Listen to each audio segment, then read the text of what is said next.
March 12th. Everything okay? Hey, what's up, buddy? Good to see you.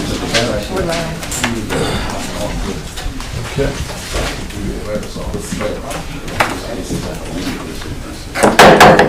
All right, ladies and gentlemen, we'll call the meeting to order for Upton County Board of Commissioners for Tuesday, March the 12th. If you would this time rise for identification.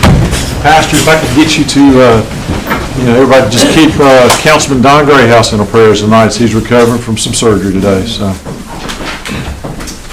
Heavenly Father, tonight we're so thankful for this day you've given us, for this time that we have once again to be together. We just ask God that you will continue to lead and guide us as we face the challenges, Lord, that's in our community, in our state, in our country.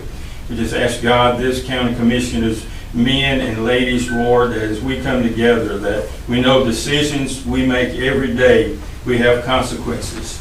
The good consequences, the tough consequences. And we just ask God that you will continue to lead this commission board, Lord, to make decisions that will help our community to be better, continue to move forward, Lord. And we just ask, God, that you will lead and guide us, Lord. Not just today, Lord, but every day, Lord, that we wake up and face a brand new day. We know that we need you to lead us, because without you, we can do nothing, Lord. As long as we follow your leadership, your guidance in our life, we just pray that you will just continue to help our community to grow stronger, better, more loving, Lord, and just come together like no community in the state of Georgia is. But let Upton County come together and be the greatest county, Lord, in the state. We just ask your blessings upon these men and ladies. We ask your blessing upon our city and our county.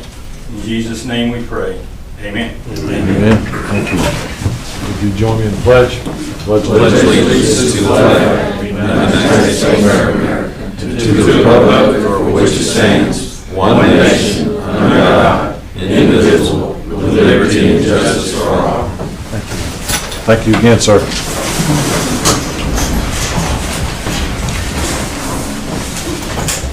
Okay, gentlemen, before we get into tonight's agenda, I do have one request to make an amendment to the agenda.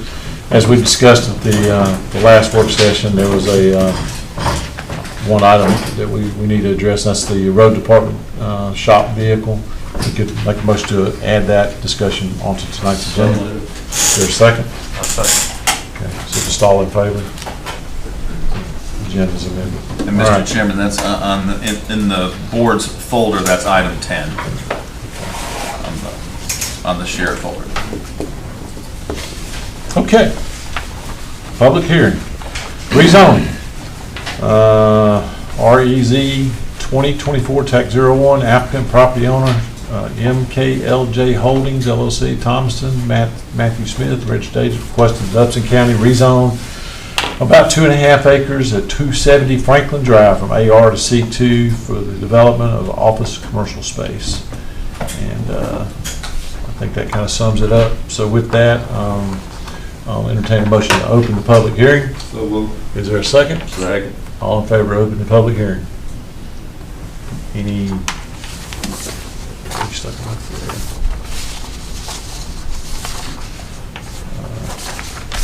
Okay. No one here for comments for that. So with that, entertain a motion to close the public hearing. So moved. Second. All in favor? Public hearing is now closed. With that, Mr. Courier. Yes, sir. This is a summary of the staff report. You get more detail in it than I'm going to present here. I'll just hit the highlights. Yes, this is a request by MKLJ Holdings. Mr. Smith is the representative to rezone property at 270 Franklin Drive from AR to the C2. The purpose of the construction is really different from office space or the commercial we talked about. He called it flex space, where it's sort of a potentially light industrial use along with maybe retail, along with some warehousing.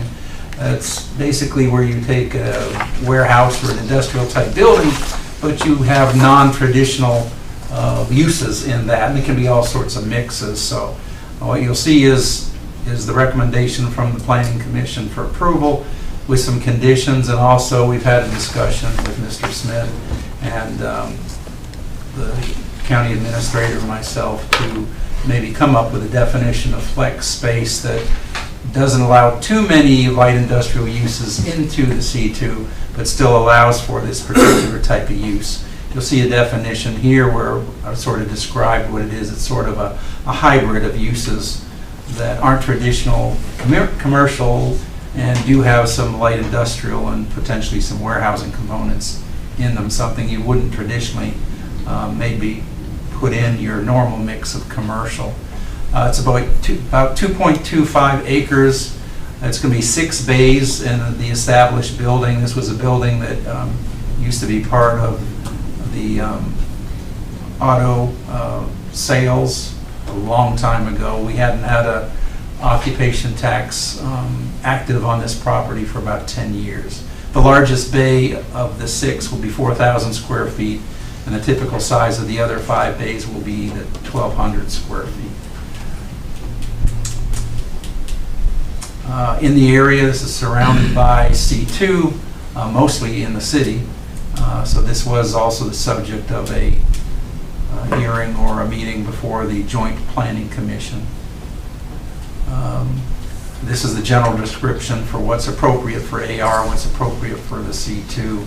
I think the AR zoning on this property is just a remnant back to the 90s when we adopted zoning, and they just didn't always look at the specifics of every single parcel.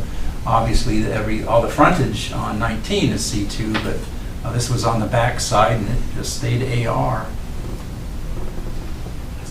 We also look at the comp plan in this particular case and policies and strategies in the character area. Of course, this is an edge right where you got a city and a county character areas, but in this case, at least the names are identical. They're both commercial character area. And there are some plans, goals, and strategies you see there that are pertinent. This proposal is not contrary to any of those. As you know, we have review standards based on state law and our own ordinance that are required to be the template by which you examine these proposals and whether they meet them or whether they don't. Again, this is going back to that discussion of where we have mixed uses. And the backside neighbors is the high-intensity C2 use on 19, and that's certainly a consideration. However, on the front side, we've got single-family residential, and in the city, you've got the apartment complexes there. So obviously, there is a concern with traffic, noise, odors, litter conflicts, depending on the tenants. Now, normally when we get a proposal, there's one tenant. In this case, not only is there multiple tenants in the beginning, but those tenants will change. And we don't necessarily have control over that other than whatever definition we have in the zoning district and whatever conditions we place on the particular property.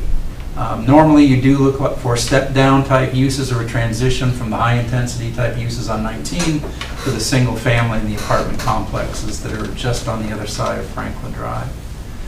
Going through just the staff's review of some of these evaluation criteria. Specifically, the zoning is certainly consistent with the area. There's no objection there. And the type of use is sort of mixed in this particular area. So we have that transition that we can to talk about. Again, we've talked about the front yard versus the backyard and the difference in the two sides and the potential for conflicts, especially on the front side, on the Franklin Drive side. Currently, as I said, while it's a history of being part of a car dealership, there hasn't been an active business, at least a legal one, for about 10 years. This is appropriate with the comp plan in terms of the commercial character area.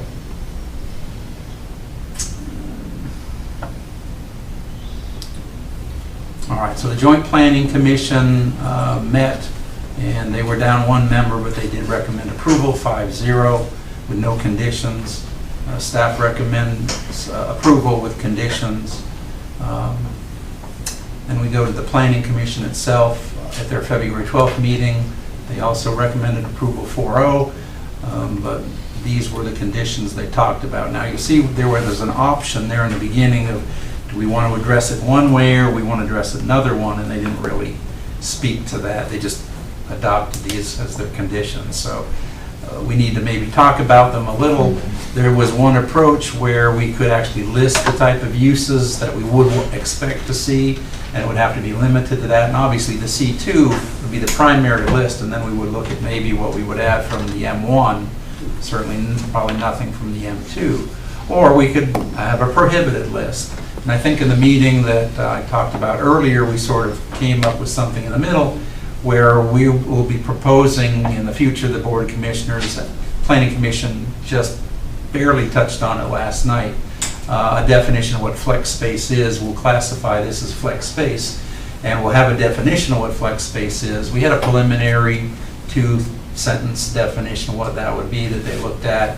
I also had them look at the M1 list of uses that are appropriate, because there's certainly some of those we might not want in this flex space, but there are some that would be appropriate. We'd also look at scale.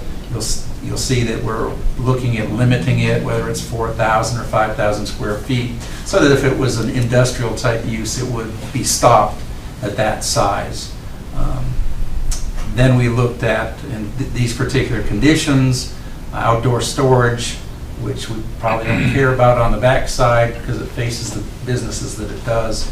But on the front, again, we got the single family and the apartments. We've got semi-truck deliveries, if there are any of those coming to the back. There are bays back there.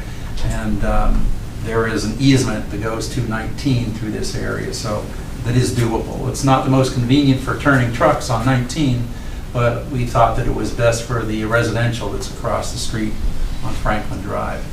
And then maybe as a buffer, we have suggested a landscape plan be submitted for that frontage along Franklin Drive. This is the aerial photograph. You can see, I'm going to guess you all may know better than I do exactly what it used for, whether it was repair of the vehicles or prepping before they went to the showroom, but that's the remnant of the car dealership, which used to be on 19, I am told. Then, of course, we got, whoops, get back. There. My mouse, there we go. We got the single, this is the apartment complex that's in the city. This is what's the remnant of single family. You may recall that this area has been very busy with code enforcement activity for a number of years through our department trying to clean it up. It's down to just a couple of trailers. One is not in good shape. It needs to go. And then this parcel here, which is the old drive-in movie theater, has now been annexed by the city and will be multifamily. Well, it'll be townhomes anyway, so it'll be not single family, but they'll be single family adjacent to each other, touching in the townhome format. And I think they had proposed maybe some commercial that may or may not show up. But so this is immediately adjacent to some future residential in the city right here. And then here's the US 19 frontage with those businesses. This is the zoning in the area. You can see the dominant C2, which is in the city as well as the county. The AR, which is still a remnant of with that single family that we've got over there. This is the Franklin Drive side of the building. Back side, the US 19 or, yeah, the western view. And the northern side. This is a close-up of the bay so that you could see, you could have sort of a quasi-industrial use or assembly use or whatever it would be, and then if you need to close that, you can still get in and out. So this would accommodate that type of use. You wouldn't normally expect to see this kind of construction for a restaurant or a traditional retail space. This is the inside of one of the smaller ones. And this is just part of the larger one, larger bay.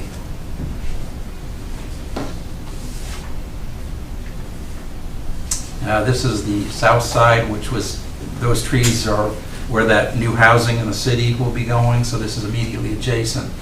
That part of the lot was recently cleared.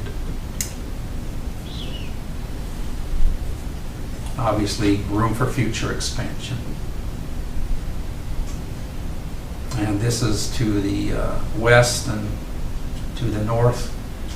Again, you're seeing this is that drive where The semis, this is the front of the building, but if you went to the back of the building, this paved area would lead to the gas station, and they could lead directly out to 19. This is their neighbor to the north. This is that apartment complex in the city.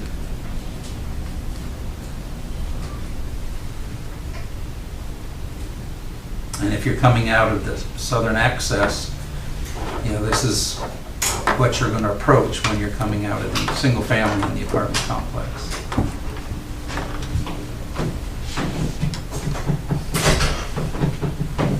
And this is remnants, a couple of the houses or the manufactured homes that are left.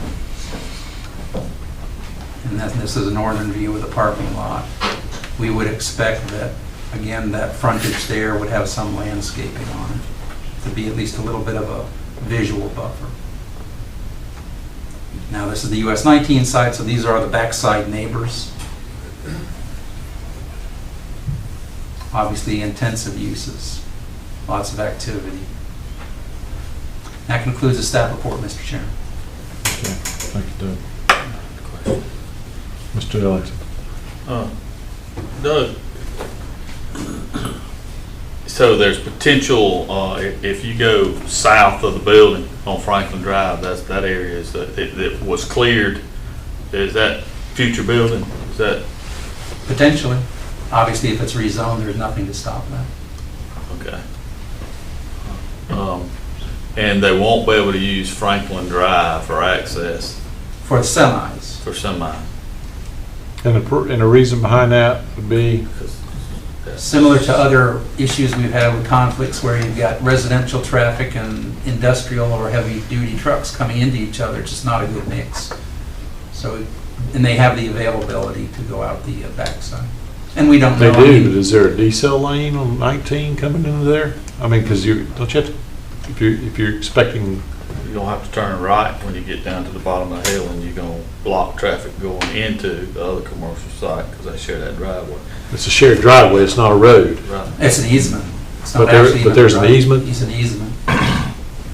So this property has rights to that easement coming off of 19, but there's no decel lane there. Not to my knowledge. So on the occasion that you do have a track trailer coming in there, we're forcing them They to, might be delivering gasoline to the gas station.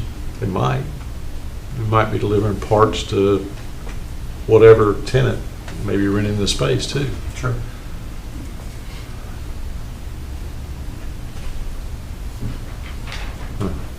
I think that, you know, we need to, you know, obviously, there's no reason for them to continue on around Franklin Drive. I think if it's gonna be C2, I mean, even the convenience store has a tractor truck show up with deliveries. I mean, a pallet is not gonna go on a FedEx truck, so it's plausible that there's gonna be a commercial truck, tractor trailer truck that comes down there and make a delivery.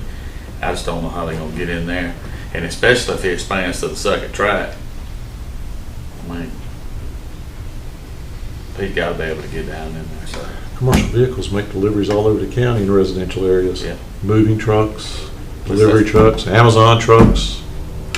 But we're gonna take this one piece and say, you can't, I mean, I get the intent, Yeah. but, and then we know that there's not gonna be, enforceable. that's another aspect, maybe not enforceable, but then you got the townhomes that are be coming in, but that's on the loop on Franklin on that far side. I think it's the planned access for those. So, I mean, it impacts that one small apartment complex right there, that's about it. So, I'm kind of confused though on where the staff on the recommendations, the way this is written. So you got item 1 where it says only C2 principal uses are permitted as tenants and on-site uses, period, right? And then you say or, and then you list all these other conditions. That the way do I understand it correctly? Well, So you're basically. giving us an option. Option A is Yes. 1, option B is 2 through 6. And the plant, well, those two, again, the idea is how do we regulate industrial uses going in and out of this? Because clearly, a space like that is not traditional C2, and it's not meant to be. We've been told that one of the tenants, the first ones that are going to go into that larger space, is going to be manufacturing things. That's not traditionally, you wouldn't. Understand that. Right. Okay. But it's, you know, I mean, manufacturing, assembly, you know, I mean, I mean, the lines can get blurred. I mean, there's a whole, the spectrum can be large. Can you limit that to the square footage of a space instead of say? Well, to some degree, we have saying that no space can be greater than the 5,000 square feet. So that's at least in the draft of the definition. Okay. That we So you're would- saying low-intensity manufacturing or assembly? So if somebody goes in there and they're renting one of these spaces, if they're making a part to use in the assembly of something else, it would be allowed as long as we put that language in there. Because if we don't put that language in there, just under C2, then one could make the argument that they're manufacturing, and that's what we're hearing. So without that language, then Right. we're We're going to propose. boxing them in. That's at least the starter language in number 3. We want to actually put it into the C2, and again, we're already working, it's not mature yet, it's not fully, this flex space definition's not ready for you yet, but, you know, obviously this came first, and we're going to work on it. So we will, what you're proposing is we will get item 3 as an amendment to the C2 zoning ordinance. Correct, in some form, it may not be that exact form, but something similar to that. Okay. So in the meantime, this is just allowing it. Mr. Chairman, if I may, I see where your question is going. When the gentleman that brought the project to us initially, you know, I think at different levels, you know, Doug and I both really liked the concept. So much so that he came to us in advance, kind of pitched what the idea was, and of course we immediately identified that as something that does really not exist in great quantities in the county. Like, you know, what you might call it in the economic development space is like incubator space. It's where Right. people can start and then potentially grow out into larger projects. So we felt like we wanted to try to help perpetuate this, so we went ahead and recommended to the applicant to go ahead and get moving with the process, even though we would have to clean up language in the code behind his approval.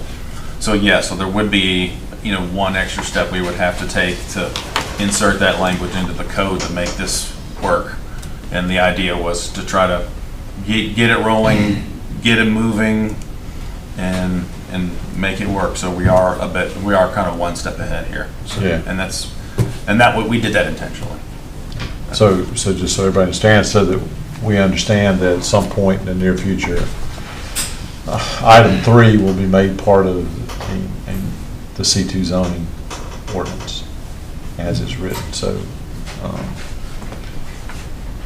it just kind of complicates things, because then if we approve this as this is written with these conditions, then if that language in that new ordinance doesn't come out verbatim to this, it'd be different. Or would the ordinance supersede this one? If we Well, make I think that changes? if you want to pick and choose which of these 6, you don't have to adopt. Again, 1 or 2 was if they wanted at the planning commission level, wanted to say, here, let's just have the list right now. And I think when we started talking about, well, what would that look like, they didn't really bite on either let's put in the list now or let's put in prohibited lists now, what may not be. So we did, you know, and all this was together, it didn't come piecemeal. Then we had 3, which was sort of starter language that, all right, if we don't use the lists that we already have and we want to create something new called flex space in the definition, that's going to take some time to develop, and this is just the starter to sort of get us in that direction. And then for this particular project, 5,000 square feet was convenient. Actually, we could go down to 4,000 if we wanted to be tight, but we just said 5,000, and that would give some comfort that we wouldn't have any extreme manufacturing operations in a C2 immediately across and next to single-family residential. So we're not quite there, but that's the direction. So certainly we don't have to adopt 1 or 2 as conditions. 3 is the direction we're heading, so if you don't want to adopt 3, or you want to adopt it just as tentative language, that is a correct direction, that you agree that that's a direction that the planning commission should work toward to get you language, we could do that too. And then we've been talking about 4, 5, and 6, which would be more traditional type conditions that we could either approve or not approve. So the or is for 1 or 2? Yes. Okay. Not 1 or the rest? Yeah. Yeah. We should have actually indented that. Those been listed as items underneath that. It'd been a little more clear. Okay. All right.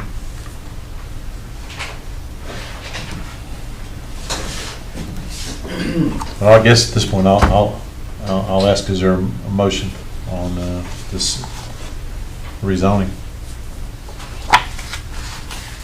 Mr. Chairman, I'll make a motion to go ahead and approve with the number 2 definition and move forward with that. Okay. With all those conditions as they were written. Yep. Okay. Not 1, but 2 to 6. 2 through, items 3 through 6. Well, you know, Yep. I would drop number 5. Okay. Yeah. All right, so I'm gonna restate your motion, summarize it. I'll restate it. Okay, go ahead. I'll make a motion to adopt number 2, 3, 4, and 6 in the staff recommendation. I'll Okay. second. I have a motion made and seconded. Is there any further discussion?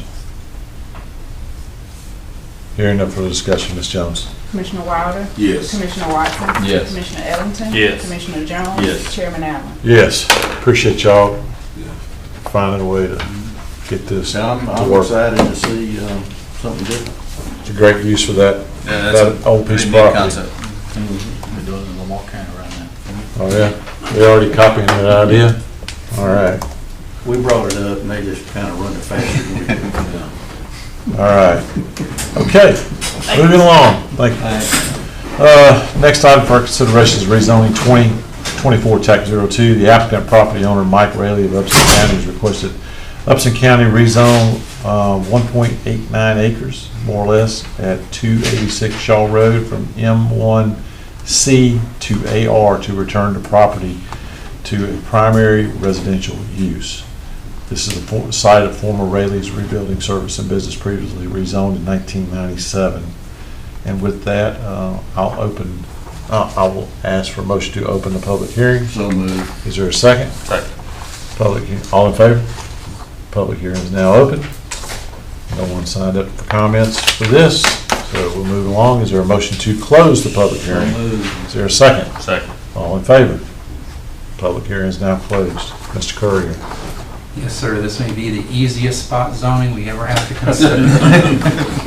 As you stated earlier, this was done in 1997. It's probably one of the worst spot zonings I hope we ever see. And you shouldn't have industrial like that in the middle and a one-spot zone like that in the AR. But my guess is that this was an established business and then they're pre-zoning. So they just decided, after that it made sense, well, let's allow it to continue, even though it was 2 years after zoning. But you do have an industrial zone conditioned in the midst of the AR. It's a small parcel, 2 acres, and there we talk about the rezoning at the time. The AR all around, that's what we're being asked to rezone to. Obviously, the M1 is our light manufacturing. There's nothing anywhere near this that makes sense for light industrial zoning. The character area is rural community in this particular case.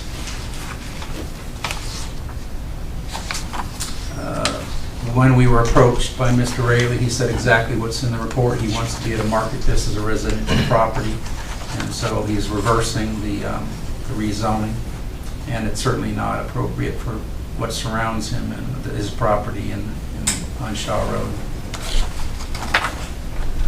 So staff recommends approval. Certainly supports the zoning in the area and consistent with those uses. That should say Planning Commission recommendation. But at its regular February 12th meeting, the Planning Commission did recommend approval 4-0 with 1 member absent at the time. So it was unanimous to support this. Here's the property in question on Shaw Road. Zoning, you can see completely surrounded by AR. This is the shop building itself with storage behind it.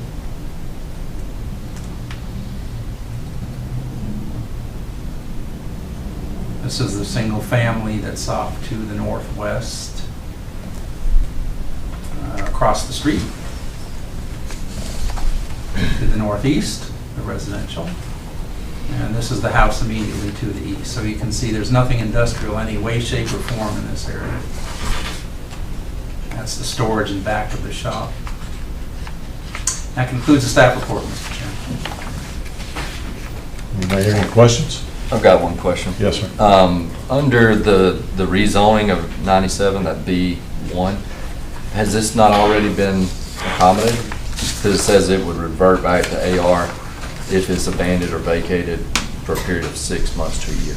Well, I'm not sure, but he hasn't, it's not, if it's been vacated that long, he's been paying, I mean, the majority of the time I've been here, he's been paying his occupation tax, so it's maintained that. And I had a recent discussion with the attorney, and these reversion clauses are not legal. We have one even more prominent than that.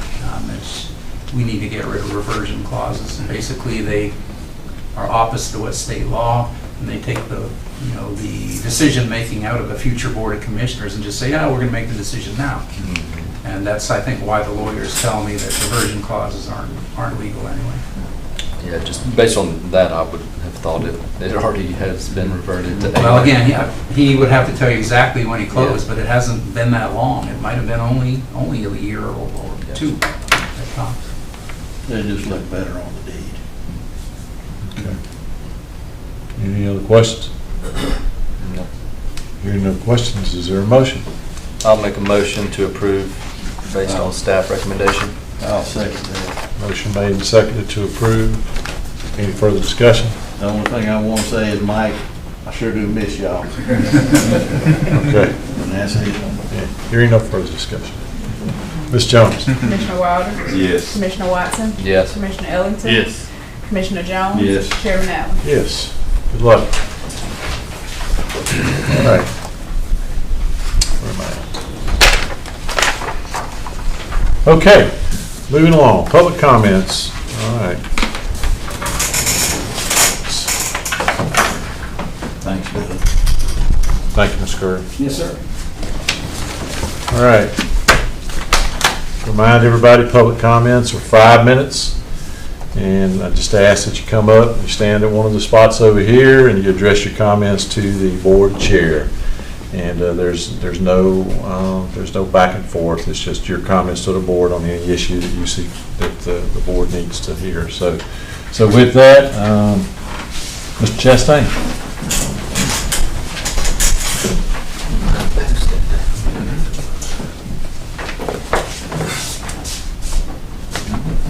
I'm here tonight to talk about Name and address for the record, Andy please. Chastain, Dutchess County Tax Commissioner, 116 West Main Street. Here to talk tonight about addressing the potential move of the tax office, and tax assessor's office to the Drake building. I have 4 points, and I don't know if I have time to cover it all in 5 minutes, but we had an initial meeting last week considering this, and for the record, I asked to be put on the agenda, but was denied, so I'm taking these 5 minutes to discuss it. I'd like to move to the 4th point first in case I don't have time to cover it. As I said, this is something I'm sure that y'all might know is going on, the initial phase of moving the tax office to the Drake building. The options to cost and cost to consider. The tax assessor and tax office definitely needs to be in the same location. One option could be that the tax assessors move downstairs to clerk of court's office. Plenty of room and probably not much renovating will need to be done. Upstairs could be used for additional storage for both our offices and the board meeting could still be held there. It was said at the initial meeting concerning the move to the Drake building, the registrar's office and the building and zoning could relocate to the main government complex once the Drake building is remodeled. So why not consider doing that and leaving the tax office and tax assessor office where we are and selling the Drake building for a possible retirement home or apartments?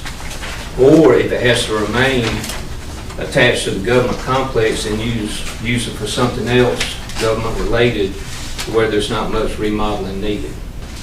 Now, as a taxpayer, I'm wondering how much this remodeling and moving will actually end up costing the county. From what I saw at the initial meeting, it was going to be a lot of what we need to make everything work. Will what you sell the courthouse annex for cover the cost of remodeling and moving? As a concerned citizen, what kind of price can we put on being able to remain convenient to our taxpayers? And what will the cost of removing such a substantial amount of daytime customers from our businesses on the square? All right, so let me jump up to number one, customer convenience. With the courts gone, there will be plenty of parking for customers on the square. Will be sufficient parking for all the other office employees plus our customers if we move to the Drake building. You can read on down, some notes are there. Number two, which is just as important as anything, is tag office convenience and security. We have exactly everything like we need it now, except for a bigger bathroom. The bank that we use is right across the street, more secure for making daily deposits and getting change. Won't have to be concerned with transporting deposits either by using a car or a courier. With the amount of cash we take in at times and have to deposit, I'm not comfortable using a bank courier, even if they were to provide one. The very idea of transporting deposits of our amounts is opening the door to potential issues like theft or one getting lost. On days I'm not there to take the deposit, I'm certainly not comfortable with one of the clerks having to travel that distance. It may be possible to use an escort. That would be determined by the availability of a deputy. As far as security now, I feel being on the square is actually safer, considering the amount of traffic and businesses located there, kind of like having neighbors next door. The last point I want to make, with the court moving south of town, there's going to be a lot of daytime business lost, customers lost, to the businesses on the square. If you take away our 50 to 100 or more customers per day, that affects it even more. The square could end up being empty during the day, and it's probably just a matter of time before a new restaurant or two opens near the new judicial center, taking away those customers that would otherwise go to the square. So my point is, before we get any further down the road with this whole moving to the Drake building thing, please consider these points. Especially the security issue and loss of business to the square during the day. Thank you. Thank you. Okay. No one else signed up for comments, so gentlemen, moving along. Next item on the agenda is the consent agenda. For your consideration on the consent tonight is the approval of the February 27, 2024 regular meeting minutes, approval of the renewal contract with GFL for solid waste collection, acceptance of resolution 5/24/23 T-Splosh Georgia Fund 1 account, approval of resolution 6/2024 declaration of results of an election held in November the 7th of 2023 and for other related purposes. So is there a motion on tonight's consent? So moved. Is there a second? Second. Motion made and seconded on tonight's consent. Ms. Jones? Discussion. Oh, discussion? I'm sorry. No, there's no discussion. No, Yeah, you're messing me up. I do. I have discussion. Could, because of what the city's contract with GFL was, at the end of the meeting, could you explain the GFL contract about the deal we got? Well, Jason?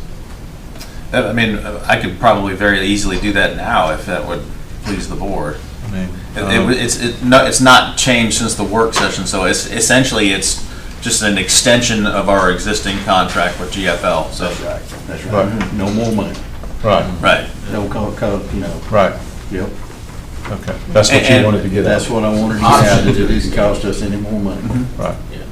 okay, Right, Not necessarily an extension, an option to extend. right. Right. So, Okay. no change to the way they calculate our rates, and no change to the service that they provide the citizens, so it stays exactly the same. That's right. right, That's right. I wanted that out. okay, I'm done. all right. That was good stuff to get out there, and maybe we should have just moved that off the consent, but I think we can go ahead and just move forward with it as it is, if that's all right with y'all, so. The meeting minutes, mine's pulling up individual attachments, it's not coming up as, so the meeting minutes, I wasn't here the last meeting, so I got to abstain from that. So Okay. All right, so you just do that when you, all right. No other discussion, I'll call for the vote. Ms. Jones? Commissioner Wilder? Yes. Commissioner Watson? Yes. Commissioner Ellington? yes to everything except for the last meeting minutes. Commissioner Jones? Yes. Chairman Allen? Yes, all right. Kind of messy, but we got there. All right, that's good stuff. Okay. All right, new business. It's been another year. Wow. Presentation from the Upson Historical Society. So with that, Heard that a year ago. I'm telling you, this comes back faster than my birthdays. That was 2 weeks ago. Hey, Joe, good to see you.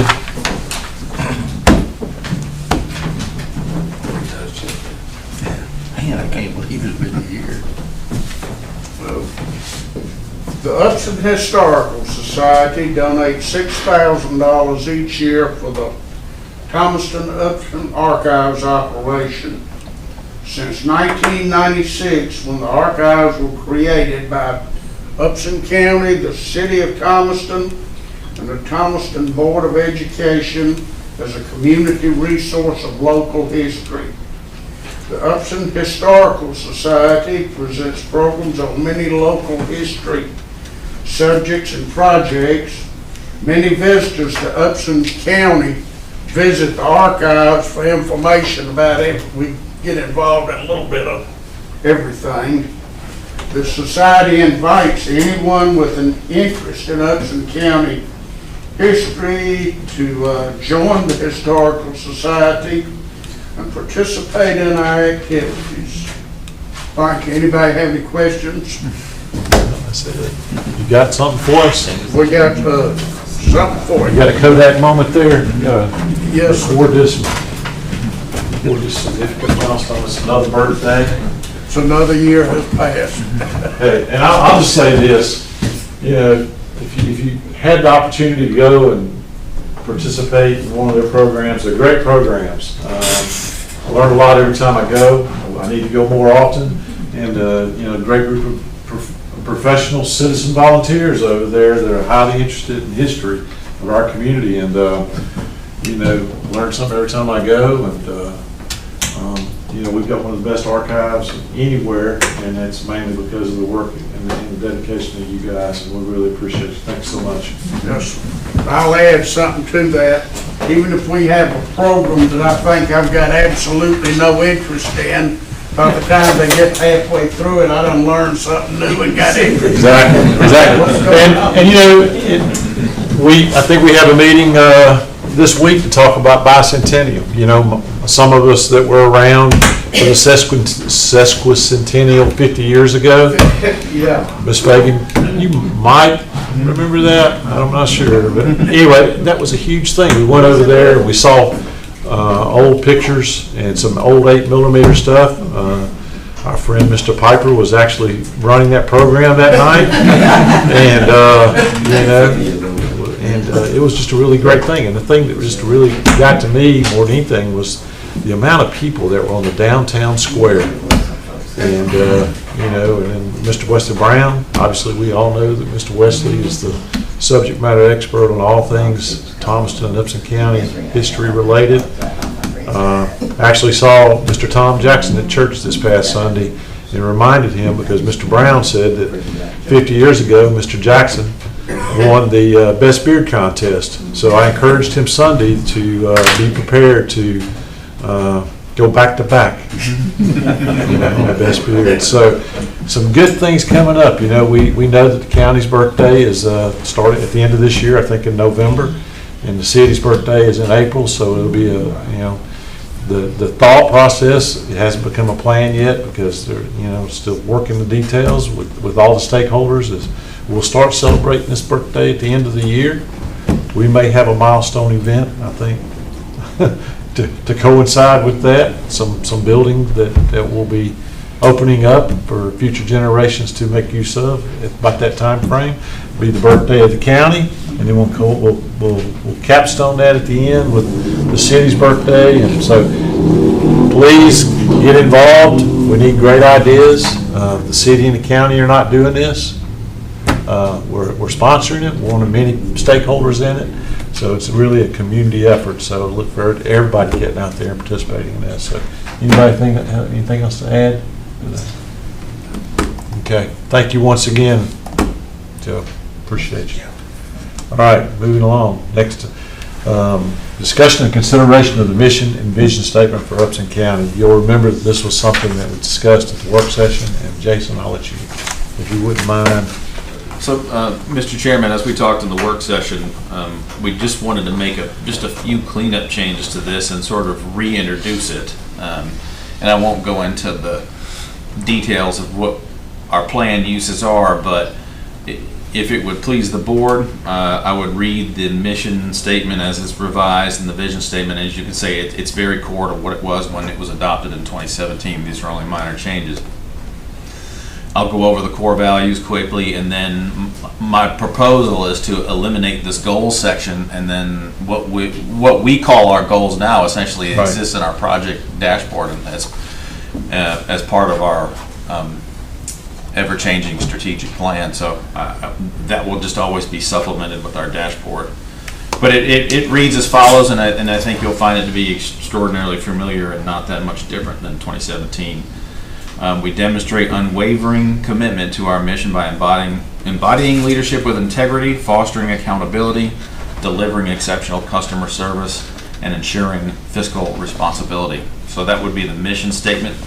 The vision statement would read, as trusted stewards of Upson County, we actively engage with our community by actively seeking input from our citizens. Our unwavering commitment is to cultivate a prosperous, safe, and financially stable community that residents are proud to call home.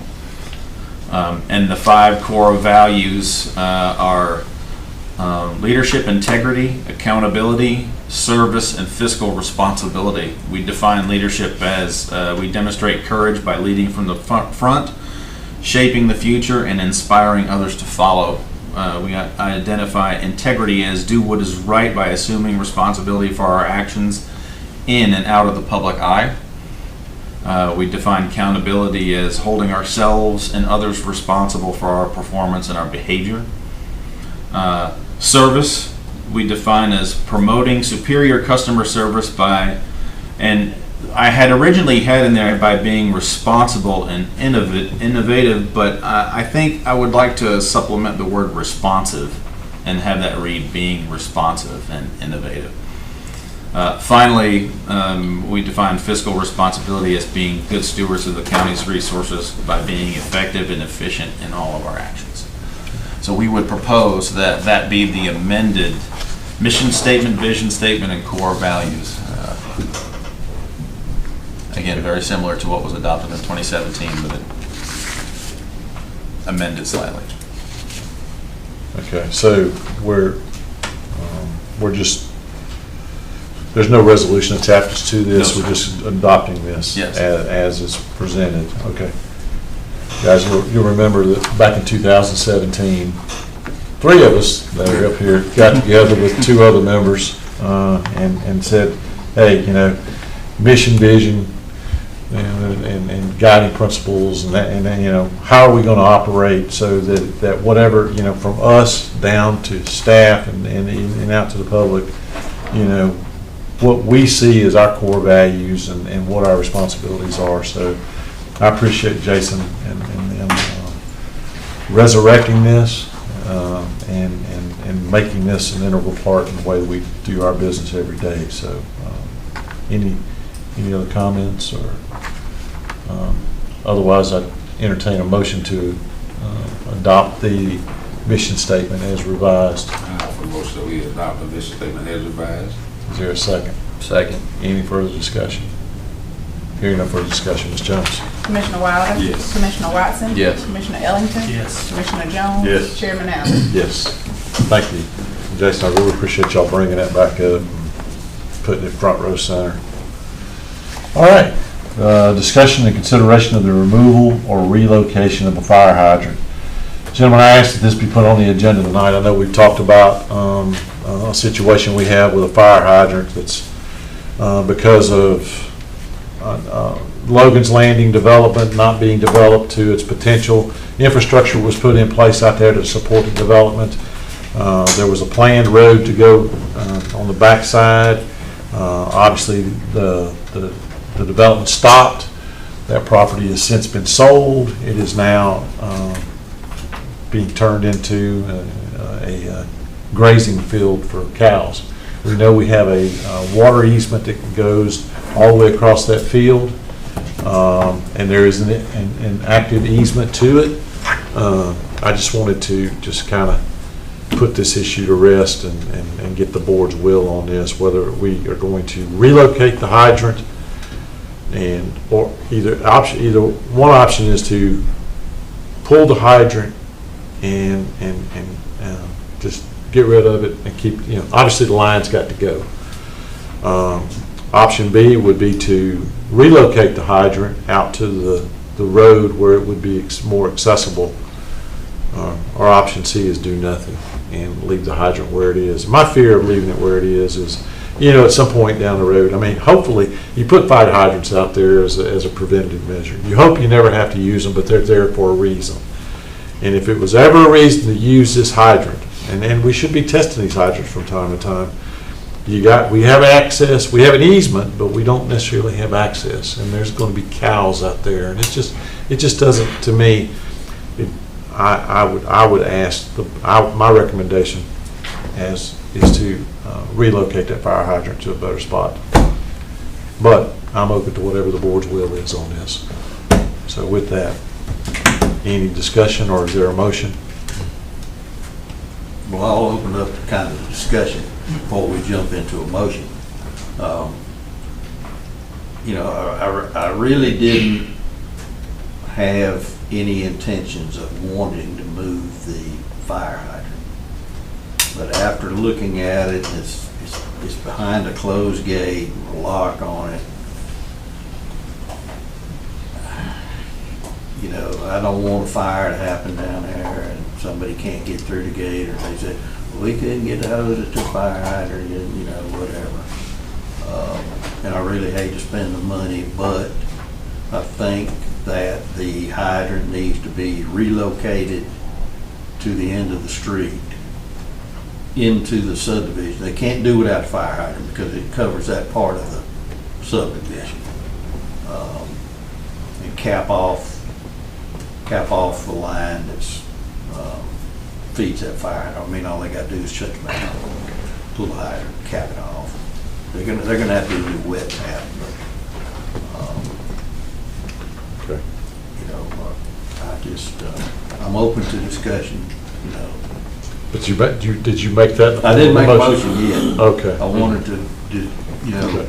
hear some other people's comments.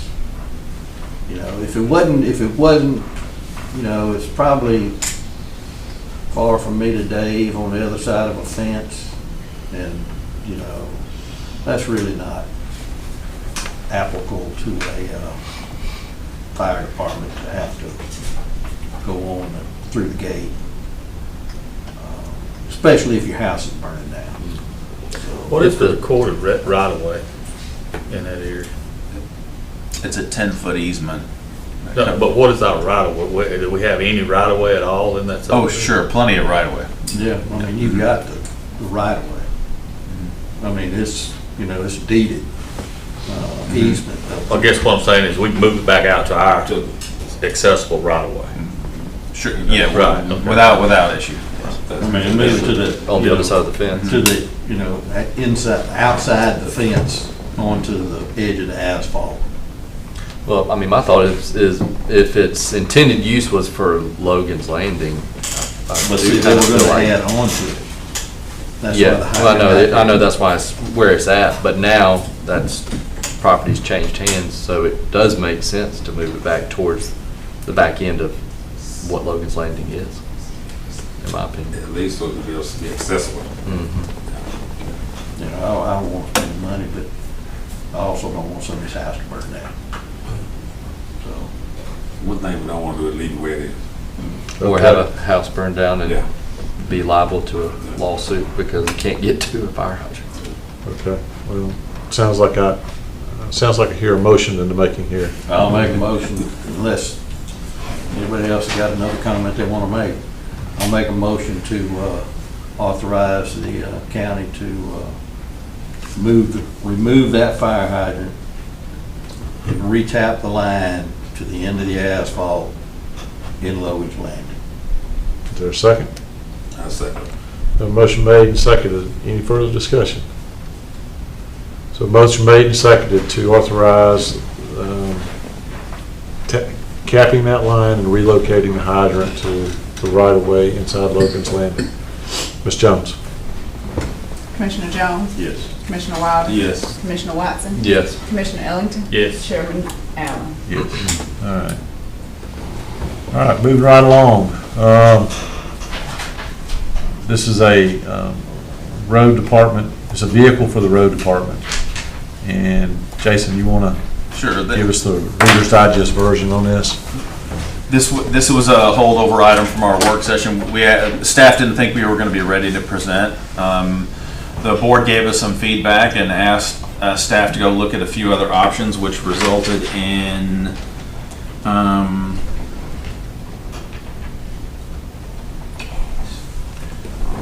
staff or shop superintendent being able to locate a similar Chevrolet product with a work body for the cost of $58,804 versus what in the work session we had discussed previously for the Ford quote at $62,397. So at this time, based on that additional research that the board asked the staff to do, we were ready to recommend the purchase of the Chevrolet product at $58,804, and all the supporting documentation is attached under item 10 in your folder.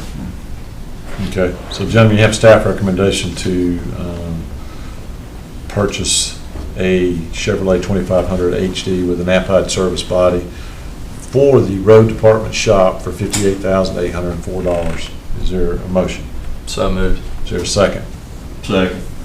All right, any further discussion? Okay, so the motion is to purchase a Chevrolet 2500 HD with an Apide work body for $58,804, using splashed, 2016 splashed. Ms. Jones? Commissioner Wilder? Yes. Commissioner Watson? Yes. Commissioner Ellington? Yes. Commissioner Jones? Yes. Chairman Allen? Yes. All right, Save some money. save some money, there we go.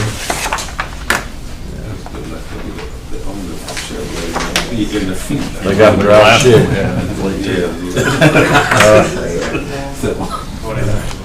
Okay, comment time. Mr. Tinsley. Mr. Chairman, I think in light of Tax Commissioner Chastain's presentation to the board,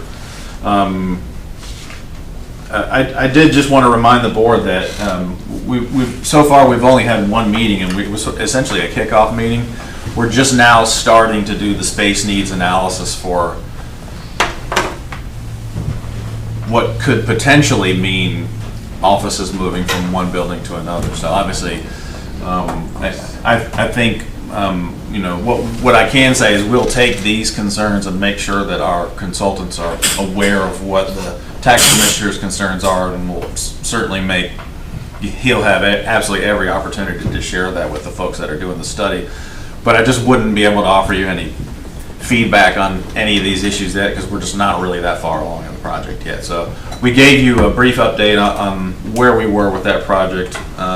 at our retreat in February. Since then, we have had one meeting in which all of the potential tenants, and we included everybody, and there's actually some folks in this room, had a very robust conversation about space needs in a very, very general fashion. So we're just, like I said, that we're kind of at step 1A with that right now. So as this develops, we will certainly keep these issues in mind as we move forward. So. Well, and to the point was, no one was denied any being placed on the agenda. I mean, it was just, Jason and I discussed it, and we're just not at the point yet. We just don't have enough details. Now, certainly has and always has the opportunity to provide us his intake or his input. And there's some points on here we need to consider. So I mean, I can appreciate having and wanting to get to us concerns early on, but we still got a long way to go before we haven't committed any resources to this yet. Yeah. So we got a long way to go. It's kind of a thought that, hey, it would make sense to have everybody up here where, one-stop shop for residents, save money, getting rid of a couple of buildings that cost us a lot of money to maintain, putting everybody up here basically under this umbrella of this complex, and go up there. But really, there's just not much more we need to say about it at this point. They're premature right now. Yes, sir. Yes, sir. But, he's part of the working group, right? Absolutely. Yeah. Okay. All right. These are good concerns and stuff that we'll take into consideration because, anyway. All right. Anything else, Jason? That was all, Mr. Chairman. I just wanted to kind of give you an update about that meeting, and what's going to happen after that is that our consultants are going to start meeting with offices individually, and of course the tax commissioner's office is one of those. So we'll be scheduling with that here in the next few weeks. Yeah, I mean, the whole thing with what's going on with the court buildings and everything is geared towards reducing footprints and becoming more efficient, more safe. So safety, efficiency, and cost effectiveness. I mean, that's the catalyst for a lot of this that's going on right now. So we'll obviously take that. Ms. Jones? I don't have any comment. No. Okay. You say something once in a while. She did. She told us we were live when you turned the cameras on. Mr. English? I don't have anything, Mr. Chairman. I'm Thank you. going to jump. Go over here to the young guy. Mr. Watson? Yeah, I do have one thing. I was just remind everybody that we're accepting applications to our newly formed joint rec board, so I encourage people to sign up. Our process is a little bit different than the city. I know they appointed 2 already. We have to go through the formal application process and review those and then make our appointment, so I'd like to have some good candidates. Yes, and our intent is to try to do that by, is it our next meeting? So far, I think we've only had one person come get an application. Not even turned. We haven't had any submitted yet. So. This is for the Recreation Advisory Committee. So it's a committee that's that we worked with the city on, and it's going to help oversee programming at the rec department. Programming. Ways to find more volunteers to participate in programs, coaches, officials, kids, old folks like me, to get out there and participate in some of these programs. So anyway, so if you're interested, I would please come up to the office and see folks up here. And you can grab an application from our website. Yeah. Or call your county commissioners, and we'll tell you the same thing. Come up here, we'll get you an application. I owe somebody an application already, so I gotta deliver that. Right, Ms. Warner? That's right. Okay. All right. Mr. Ellington. Just a couple of general comments. I'm one of the lucky ones sitting up here tonight because I am on the ballot this year and I'm running unopposed. So I'm going to take that opportunity to cheer on the other candidates and wish them all well, and just say this in the kindest way possible. Let's just keep it clean. put on the facts, and just let the voters make the decision in the poll. And please don't put your signs too close to the right of way. And that's just some candidates that's not here. Just don't, I mean, if you can hit it with your bumper when you're passing, it's too close to the road. I promise, if you'll move it back 4 feet, you'll still get seen. And the lawnmower may miss it. Yeah. 'Cause And also, I tell the candidates this because I know from personal experience, when mowing season starts, the guy on the tractor doesn't get off to move your sign. The guy picking up the litter will pick it up in many pieces. So just keep that in mind. So don't get upset and call and go, "Yeah, run over my signs." I had mine run over. I called. I learned. They don't get off the tractor to move them. So I just want to give that encouragement to all our candidates that just, run your race, fight the good fight, keep it clean, and let the voters make the decision. That's all I got to say. Mr. Jones? Yeah, I really want to expand on what you just said, but I want to appreciate y'all for being here. Appreciate everybody watching in YouTube land. Also,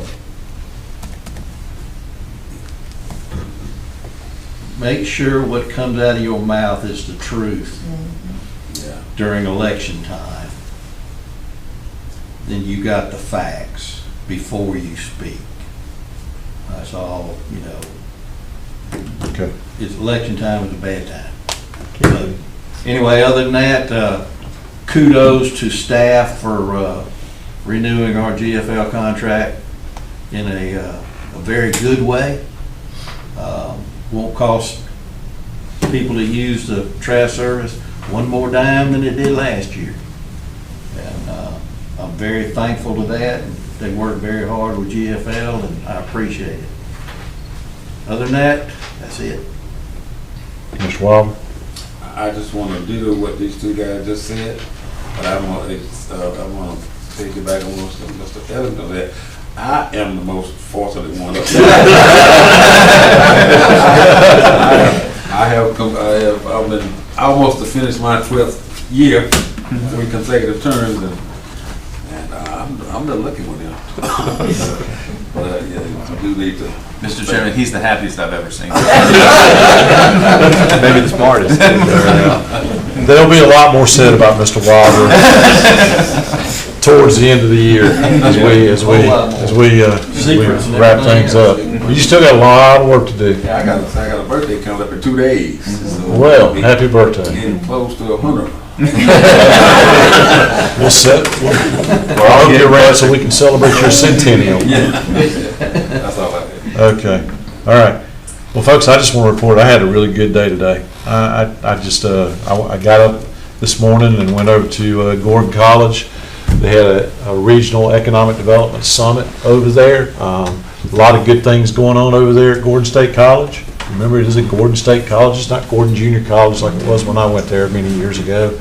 But it's the new president over there, Mr. Green, Dr. Green. He's really bringing renewed spirit over there. I mean, he had a lot of good spirit over there before, but now I got a lot about, it was about economic development, regional economic development, because at the end of the day, our region's growing. As we've talked about in ours, we just got to make sure that we grow the right way, and that we plan. We just don't let it happen, because if you don't plan, you're just gonna wake up tomorrow and you're gonna be surrounded by it. So a lot of discussion over there about workforce development. Talked about challenges of workforce housing. Talked about infrastructure needs. Got to brag a little bit with my little table about broadband deployment in our county. There's been a lot of success in broadband deployment in other counties with the partnerships with the utility providers. So I'm excited about it. But I got to come back home today, beautiful day, and had an IDA board meeting this afternoon, and I'm chairman of the Industrial Development Authority, has released a press release. Mr. Piper's got it. It's been distributed. You guys have it. I'd like to joining Chairman Fallon and Mayor Stallings and the rest of the IDA in saying that we have a new economic developer under contract. He starts work on Monday. I'm excited. It was a good search. We had some really good applicants, and it was not an easy decision. I'm excited to welcome Mr. Slade Gullidge to Upson County. I hope he's watching. If he's not, I'll call him and tell him to go back and watch it again. And I look forward to, my fellow commissioners helping welcome him and help challenge him. One of the things that impressed me the most about him, besides his knowledge of economic development, all the aspects of it, and his experience, was that he really recognizes that economic development is it's very competitive, and you got to go and get it. And he is so excited about this opportunity because he sees the potential Upson County has, and so I'm looking for some really good things. Talked about building a brighter future when I got into this a long time ago. I see this as another big step in helping build that brighter future for our future generations. So, Mr. Slade Gullidge, he'll be at work on Monday, and you better show up. And there'll be more details on that, but I appreciate my partners on the IDA and their efforts to do this. They're just as excited as I am. With that, that's about it. I echo your comments earlier. I mean, choices are good. I mean, choices are good, and this is a great time for people to, as they're weighing their choices, to make sure you're weighing facts and everything. So anyway, that's it. I'm not campaigning up here. I just want everybody to have fun doing it, and at the end of the day, our community will win, regardless of what happens. So, and with that said, is there any parting comments? There are no further. Is there a motion to adjourn? So moved. We're adjourned. Thank y'all. We're still live.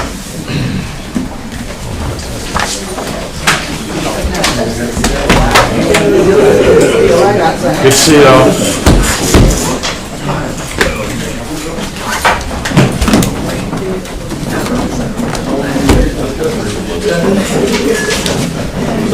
It's daylight when we get out of here. I know, it's awesome. I love it. It's a home most of the right? I love it.